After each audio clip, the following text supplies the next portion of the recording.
Next in line, please. Her voice was flat, practiced. I stepped forward, my leather shoes clicking against the polished floor. My folder was tucked neatly under my arm, my ID ready in my hand. I placed it on the counter with calm precision. Good. Morning, I said. I'd like to make a withdrawal. She didn't look at me. Her eyes slid right over me, locking instead on the man behind. Blonde, middle-aged, holding nothing but a smug smile. Sir, I'll be with you shortly, she said. But not to me. To him. I frowned. Excuse me. I was here first. Her lips twitched, a forced politeness. Sir, please wait your turn. We'll assist real customers first. Real customers. The words burned through me, sharp, casual, intentional. The white man chuckled, leaning close enough for me to catch the sourness of his breath. You don't belong here, do you? My jaw tightened. I belong here as much as you do, maybe more, he smirked. Somehow I doubt that. I pressed my ID against the counter, forcing her eyes down.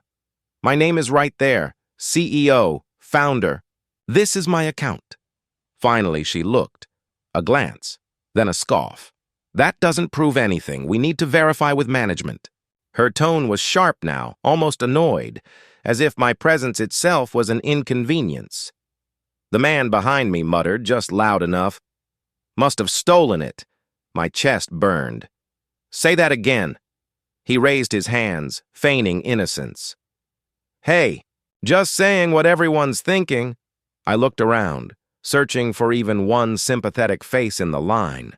Nothing, just lowered eyes, silence heavy with complicity. Is there a problem here? A deeper voice cut in. The bank manager stepped. Forward suit pressed, tie too tight, eyes already narrowed on me. Yes, I said quickly. Your teller refuses to process my request.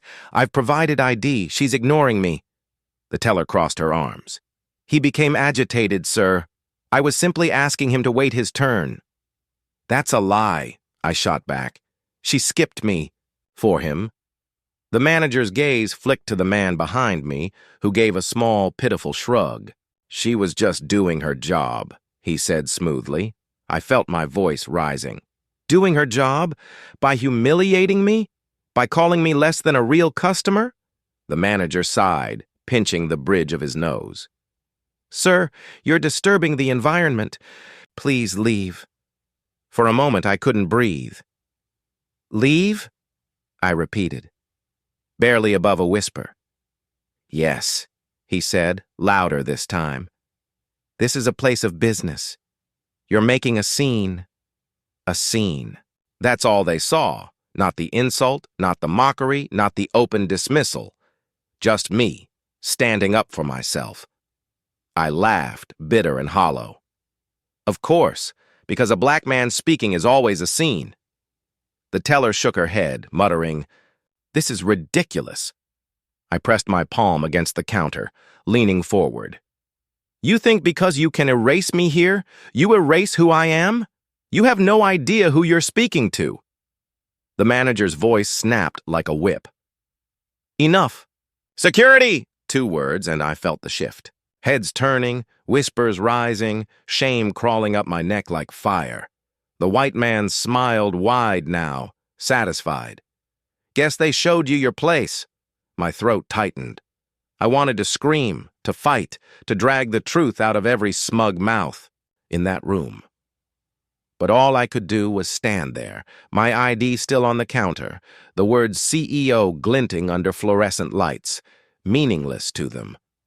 And in that moment, as footsteps thundered toward me, humiliation wasn't just in their words. It was in the silence of everyone who watched and said nothing. The manager's eyes narrowed on me, sharp and dismissive. 2 guards appeared at his side, their steps heavy, deliberate. I raised my voice, my throat tight. You'd rather serve him than acknowledge me. Is that it? The manager's reply slid out like venom. Our loyal customers expect comfort, not scenes. Comfort? I spat. Is his comfort worth more than my dignity? The white client chuckled, leaning on the counter as if the whole place belonged to him. Maybe they have a separate... Bank for people like you. My fists clenched, my pulse hammered in my ears. I wanted to break him in half with words, but all I said was a whisper that cut even me. Do you know who I am? His smirk widened, calm and cruel. Someone who's leaving. The silence in the room was worse than the insult. Every pair of eyes was on me, some filled with curiosity, some pity, some delight, but none with courage. Not one voice rose to say, "This is wrong." I turned back to the manager, trying to force my voice steady. You don't see me. You see your stereotype. You see a problem. But I built more in a decade than this entire building could dream of. He shook his head, a false smile cutting across his face. Sir, you're making it worse for yourself. Let's not escalate. Worse? My voice cracked now, part rage, part disbelief. You've already stripped me bare in front of them all. What worse is there? The client laughed again, louder this time, feeding off my anger. You're good for entertainment, I'll give you that. I shot him a glare that could have burned steel. One day you'll choke on your arrogance. The guards stepped forward. One of them muttered, almost apologetic. Sir, please come with us. I pulled my arm back before they touched me. Don't you dare put your hands on me. I walked in here as a customer, not a criminal. The manager's patience snapped. Enough! Remove him! Their grip came down hard, one hand on each arm. My body stiffened, heat flooding my chest. This is what you wanted, I shouted, twisting, against their grip. To make me small, to drag me out in front of everyone. The client called after me, his voice smug, sharp. They're just reminding you of your place. I froze, my entire body trembling. My place. My place was not on this floor, not under their gaze, not bound by their ignorance. My place was earned, built, carved out of nights they would never understand. And yet here I was, being marched like a spectacle. I searched the crowd one last time. A woman lowered her eyes. A man shook his head but said nothing. The rest just stared, silent verdicts carved into their expressions. No one defended me. No one.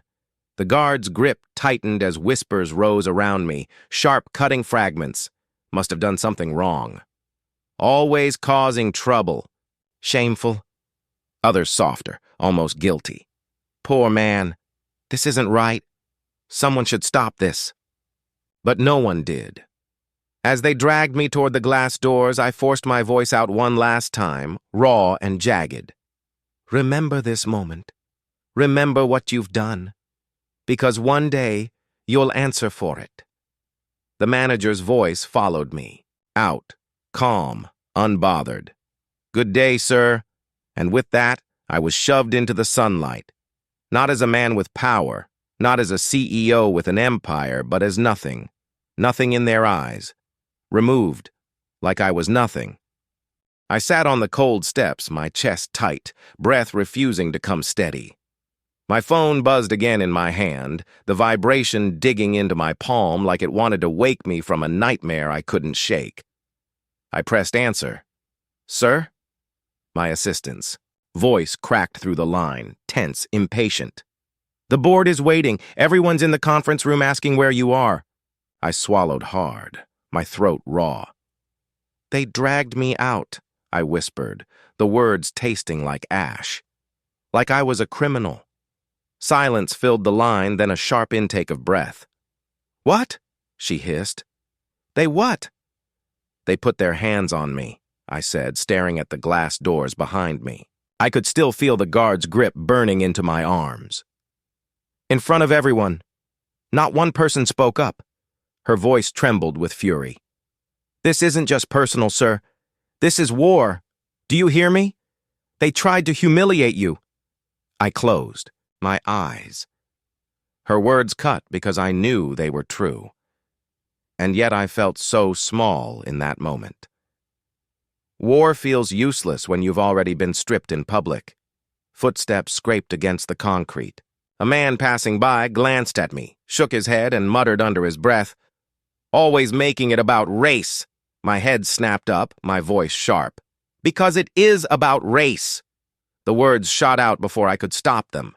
Don't you dare tell me what my reality is. He shrugged, lips curling in a smirk. Maybe you should have just acted right. And he walked on like I was nothing but noise on the street. Noise. That's what I had been to them inside, too. My assistant was still on the line. Ignore him, she said, fierce and low. People like that will always exist. You don't answer to them. But I did answer. I always had to answer. I was forced to. Another voice cut in, a woman standing nearby with folded arms. I saw what happened. It was wrong. She shook her head, almost to herself. But they won't change unless people like you keep pushing back. Her words softened the edges of my rage, but only barely.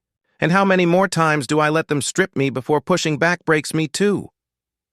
She didn't answer, just looked at me with eyes that carried pity I didn't want. My phone buzzed again. This time it was my mother. My hands shook as I answered. Mama, her voice came through, frail but steady. Baby, I heard. Your aunt called me after someone posted online. Tell me it's not true. I pressed my fist against my mouth, holding back the crack in my voice. It's true, Mama. They treated me like I was nothing. Her silence lasted only a second, but it weighed heavy. Baby, you have to fight. Don't let them take your dignity. You hear me? Don't you let them. Her words pierced through. The dam I had built. My chest caved and tears forced their way out. I tried to stand tall, I whispered. But they dragged me like I didn't matter. And everybody watched. They all just watched. Her voice broke then, trembling with grief and pride. You matter to me. You matter to your family. You matter to everyone who sees you standing. Don't let their silence be louder than your truth. I bent forward on the steps, phone pressed tight to my ear, tears hitting the concrete beneath me. The silence of the crowd inside had crushed me. But her words, her trembling, fierce words, broke me open, and for the first time that day I let myself cry. And in those tears I felt the weight of silence lift, just enough to breathe again. Gentlemen, ladies, please. The chairman's voice tried to cut through the chaos, but the room was already boiling over. Do you understand what this looks like? One board member hissed from across the table. Dragged out of a bank? It's bad optics. Optics? I leaned forward, the word choking me. That's what you care about? Optics? Another voice chimed in, cooler, crueler. Maybe you provoked them. We don't know the whole story. My fist slammed the table before I could stop myself. Provoked? By existing? By daring to stand in line like every other man? The room fell silent for a beat, but only long enough for the whispers to grow sharper. You raised your voice. You should have walked away. You put us all in a difficult position. Every word felt like a dagger sliding in under my ribs. I stared at the faces around me, men and women I had fed, protected, built fortunes with, and they couldn't even look me in the eye. My closest ally leaned closer, his voice low but urgent. Don't let them spin this against you. You need to make this public. Don't bury it. I met his eyes, searching for something steady. His jaw was tight, his hands trembling on the polished table. He was scared, but not of me. Of the truth. Before I could answer, the chairman lifted his hand, his tone measured, rehearsed. Calm down, all of you. If this gets out, it will ruin us. Investors will panic, stock will drop. Do you want that? Is your pride worth that much? My pride. He said it like it was a toy I refused to put down. My chest burned, rage clawing at the inside of my ribs. This isn't pride. This is survival. You weren't the one dragged by your arms in front of strangers. You weren't the one mocked, erased, spat out of a place where your money built half the damn balance sheet. Murmurs rose again. He's too emotional. He's not thinking clearly. This is dangerous ground. Dangerous ground. That was all I had ever walked on in their eyes. A younger member, barely past 30, cleared his throat. His voice wavered, but he forced it out anyway. Sir, maybe it's time they see who you are. Not just us. Everyone. The words hung in the air, trembling like glass. I turned to him, really looking. His face was pale, his hands shaking as he gripped his pen like it was a shield. But his eyes didn't flinch. He wasn't dismissing me, or pitying me, or calculating. Loss. He was daring me. My heart pounded so hard I thought it might split open. For the first time since those hands shoved me out of the bank, I felt something other than rage or shame. Purpose. The whispers didn't stop. The accusations didn't stop. But in that moment, I stopped hearing them. I leaned back in my chair, voice low, steady, cutting through their noise. Then let them see. And for the first time, I saw fear flicker in the eyes of the ones who had sat in silence too long. My phone buzzed again. Another vibration against the desk I hadn't touched in hours. I forced myself to look. A single message from my assistant glared back at me. Check this. I tapped the link. The screen lit up with me. My own body, my own voice, distorted by the cruel lens of someone else's phone. Guards gripping my arms. My protests cut off. The smirk of the white client. The teller's cold refusal to even meet my eyes. My humiliation, looped and replayed for the world. Sir. My assistant's voice snapped through the speaker before I could even process it. It's out. The video. The world's going to see. I swallowed hard. My own voice came out rough. And what will they see?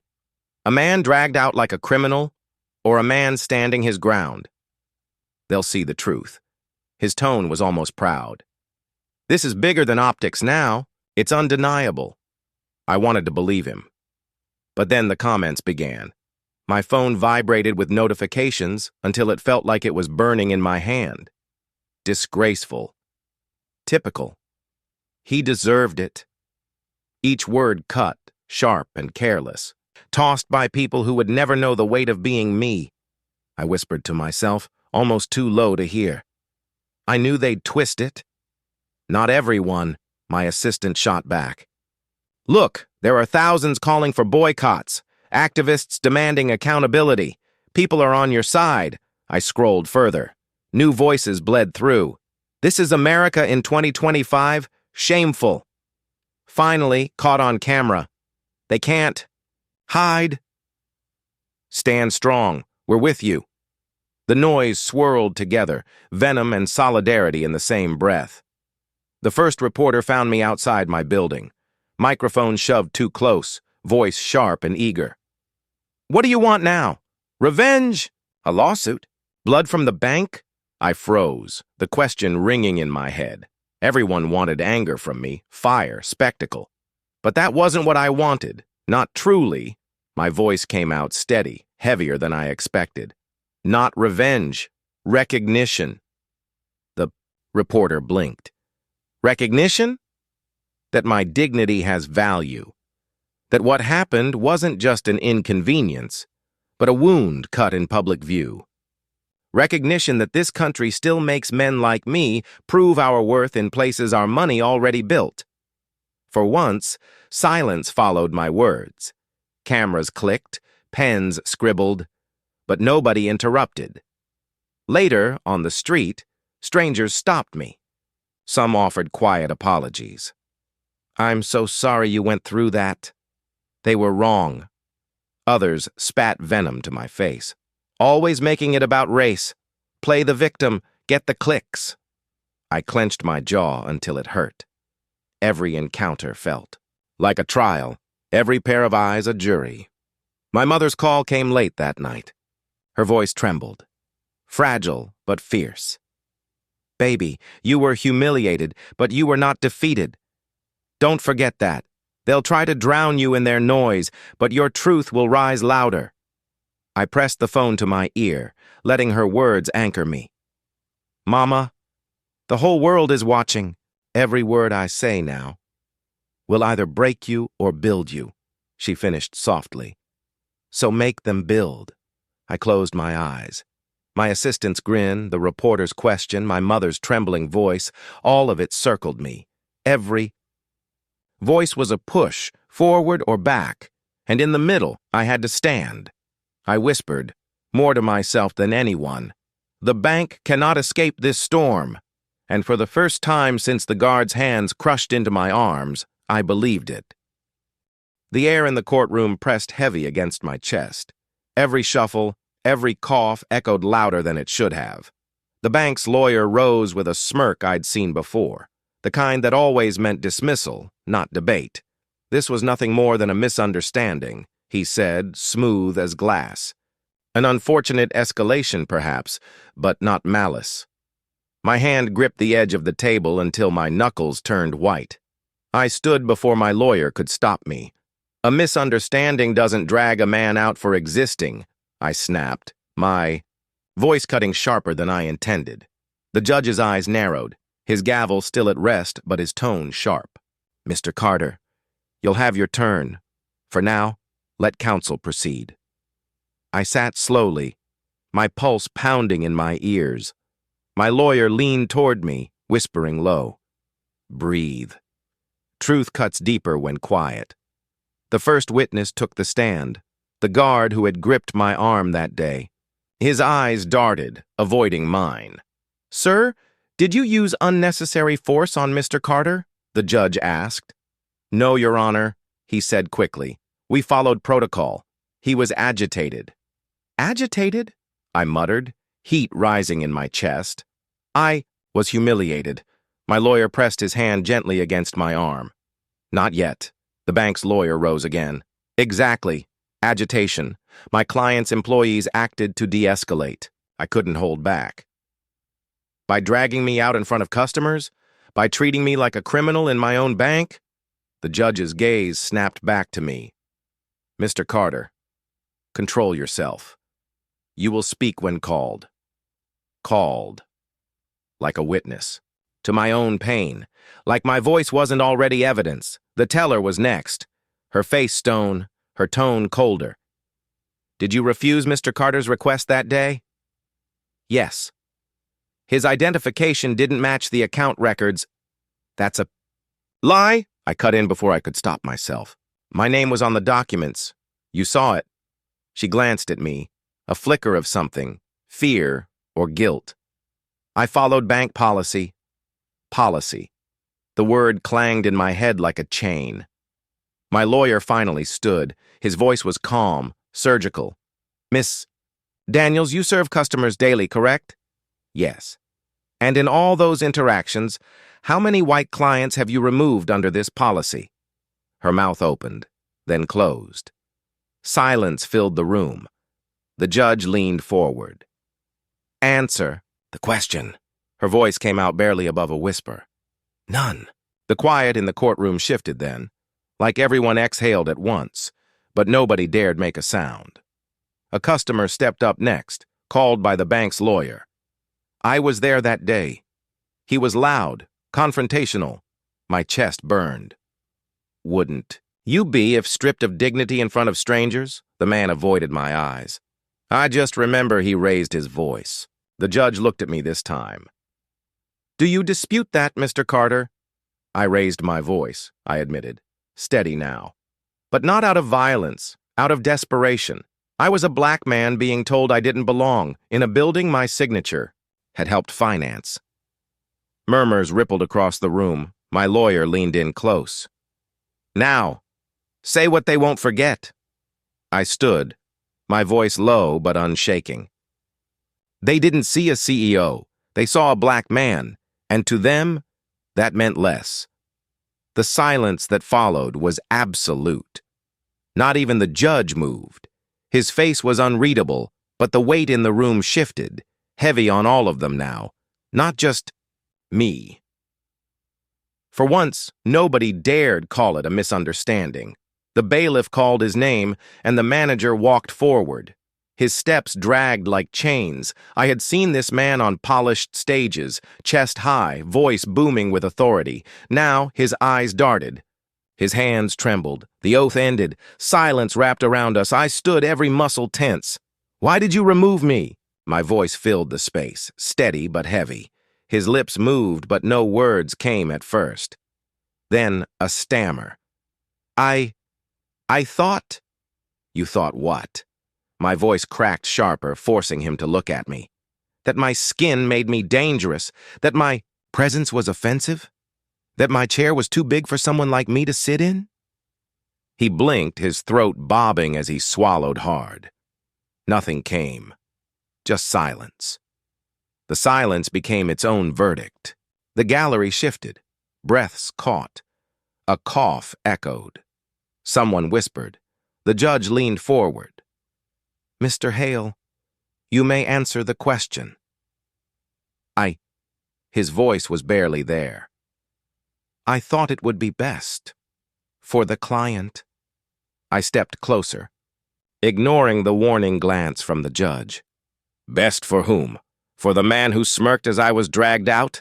Best for your comfort? Or best for the illusion that this bank belongs only to certain faces?" The bank's lawyer shot up. "Objection! Badgering the witness overruled." The judge cut in, his tone flat but edged. "The witness will answer." The manager's face drained of color. His voice cracked. "I didn't mean—" I leaned in, my voice low but sharp enough for the room to hear. "You didn't mean to be caught." The words sliced through the air. His shoulders collapsed inward, his hands twisting together. Whispers flooded the gallery, some sharp with disbelief, others soft with vindication. The bank's lawyer tried again. "Your Honor, this is character assassination. My client—" "Your client made a decision," I said, cutting through him. "And that decision was built on the assumption that my presence was a threat, not my right.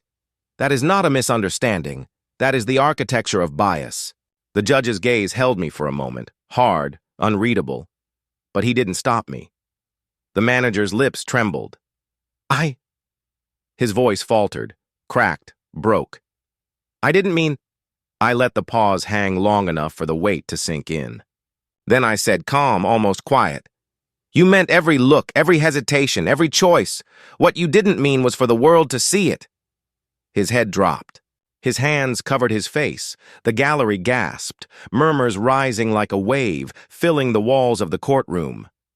Power shifted, not loud, not dramatic, but sudden, irreversible. I felt it in my chest, in the ground beneath me. The room knew it. He knew it. And for the first time, I wasn't the one on trial. The judge's gavel struck once, sharp as thunder. The court finds in favor of the plaintiff. The defendant is ordered to pay $50 million in damages for discrimination and emotional harm. Gasps broke through the courtroom, some sharp, some disbelieving. The bank's lawyers froze. I heard a pen drop, then a whisper. 50 million. Like the number itself carried its own gravity. My chest felt tight, not from triumph, but from the weight of everything it had taken to get here. A reporter's voice cut through the shuffle. "How does it feel to win?" I turned to her, steady. "It's not about winning. It's about being seen." "Do you think this will change how banks treat people of color?" Another pushed, voice eager. "I think," I said, "it forces them to remember that silence has a price, that dignity isn't optional, that being human is not negotiable." Flashes burst, microphones stretched toward me. "Do you want an apology from the bank?" I shook my head. An apology means nothing without change. Justice speaks louder than their words ever could. The questions overlapped, louder, frantic. "What will you do with the money? Do you think this sets a precedent? Are you angry? Are you relieved?" I raised my hand, cutting through the noise. "What I feel is clarity. I walked into that bank as myself, and they tried to strip me of it. I stand here now knowing they failed. That's the only reward I need. Their pens scribbled, their cameras clicked, but their frenzy felt far away. My ears buzzed with something deeper, quiet, unshakable. When I stepped outside, the air met me thick with voices. A man approached first, his hands fumbling in his pockets. I'm sorry, he muttered. I work in banking. I've seen it happen. I never spoke up. I looked at him. His shame hung heavy, but I let my words stay simple.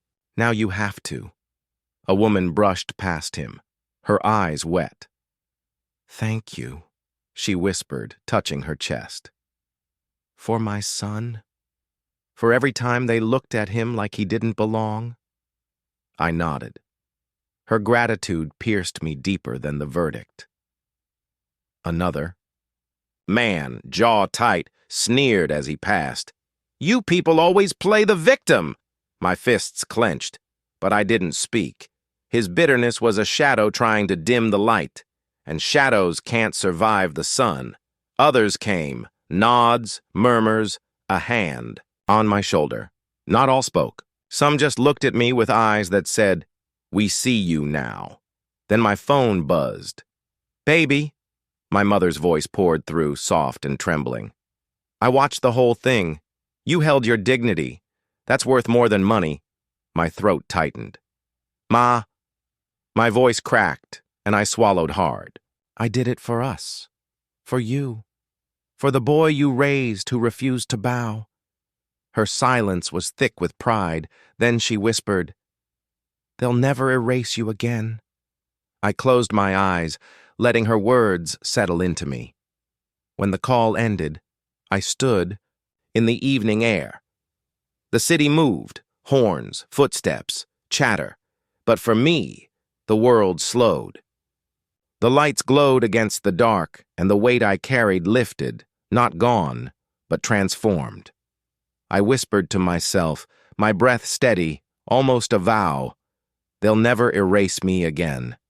Not with chains of silence, not with smirks of dismissal, not with doors slammed shut. Recognition had come, justice had spoken, and though scars remained, I stood whole. The storm had ended, but I remained, resilient, unbroken, seen.